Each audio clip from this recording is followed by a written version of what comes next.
Haciendo historia. Muy bienvenidos a este programa de la Sociedad Colimense de Estudios Históricos. El tema que hoy vamos a abordar es quién fundó la villa de Colima hace ya casi 500 años, 25 de julio de 1523. Siempre hablamos de la villa de Colima, siempre decimos que fue fundada en términos de Tecomán, pero poco aludimos a ese hombre que un día llegó a estas tierras y fundó una villa, la villa de Colima de Santo Santiago. Más bien debió llamarse la villa de Colimán de Santo Santiago, según la carta de Hernán Cortés, porque esto era el reino de Colimán.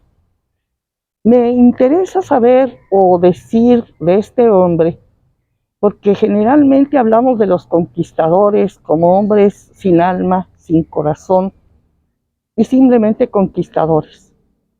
Gonzalo de Sandoval, yo creo que Colima tiene honra de haber sido fundada por un hombre como fue, vuelvo a repetir, Gonzalo de Sandoval y Vázquez, nacido en Medellín, Extremadura, España, hijo del que en aquel momento era alcalde de Medellín y de doña Cecilia Vázquez. El padre le da dinero o le presta dinero para que compre caballo y pueda venir a América. Desde luego que venían a hacer fortuna y también a tener gloria.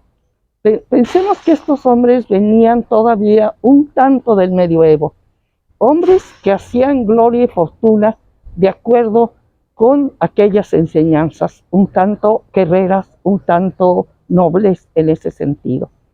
Entonces, Gonzalo llega a México, casi era un adolescente cuando entra con Hernán Cortés por Veracruz, llegan a Tlaxcala, hacen un pacto de alianza con los tlaxcaltecas y entre la alianza está subrayado que deben algunos capitanes contraer matrimonio con princesas o hijas de tlahuanis tlaxcaltecas. O sea, no era nomás, como se dice, violar indígenas, mujeres indígenas. Eran matrimonios. Y para poder efectuar el matrimonio, lo dicen muy claro 2, 3 historiadores y cronistas como Bernal Díaz del Castillo, primero fueron cristianizadas, bautizadas. Gonzalo de Sandoval se casa con la hija de uno de los tlahuanis, cuyo nombre era Toltequetzaltzin, y después fue bautizada Doña Isabel. A mí me gusta su nombre indígena, espero que a los que me están oyendo les guste. Toltequetzaltzin, o sea, señora sabia y bella. Sin es señora, tolteca es sabio y quetzal hermoso. Entonces su nombre nos dice mucho de quién era esa mujer. Con ella se casa Gonzalo de Sandoval y tiene un hijo a quien pone el nombre de su padre, Juan Sandoval. No nos dicen el apellido, pero el apellido pudo ser Toltecatzin.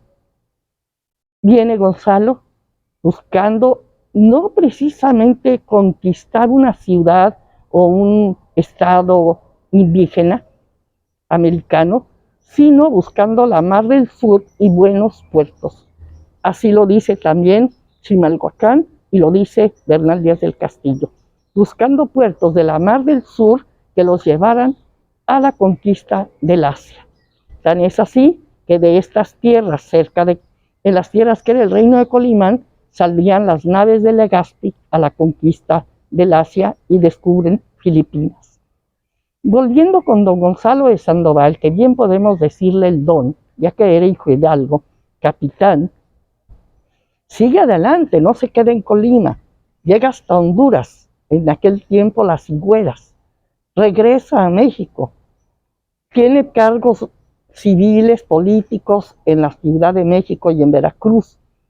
Y cuando cumple 32 años, decide que tiene un poco de fortuna y que va a regresar a España a pagarle a su padre aquel dinero que le dio, con el que principalmente compró un caballo.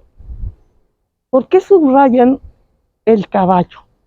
Porque en aquel momento tener un caballo, ¿qué podría decir en términos de guerra o de transporte?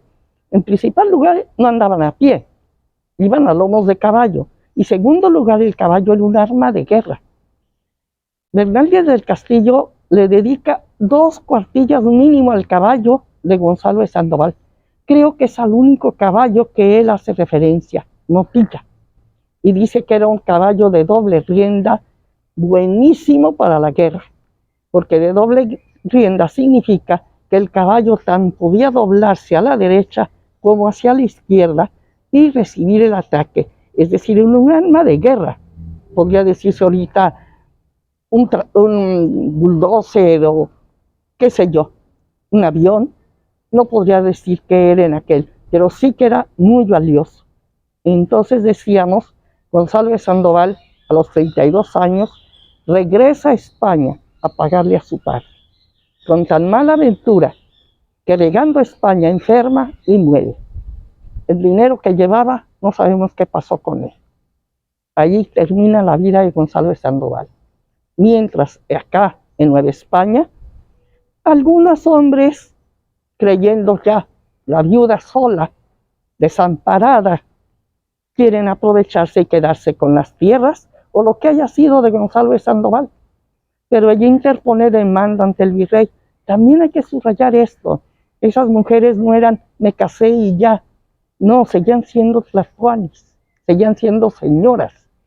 Entonces ella interpone una demanda ante el rey, va a juicio real y el resultado es que dicen, las tierras, como ella lo escribe allí, son mías, no son de Gonzalo de Sandoval, son herencia del tlatoani, del tlatonazgo de mi padre.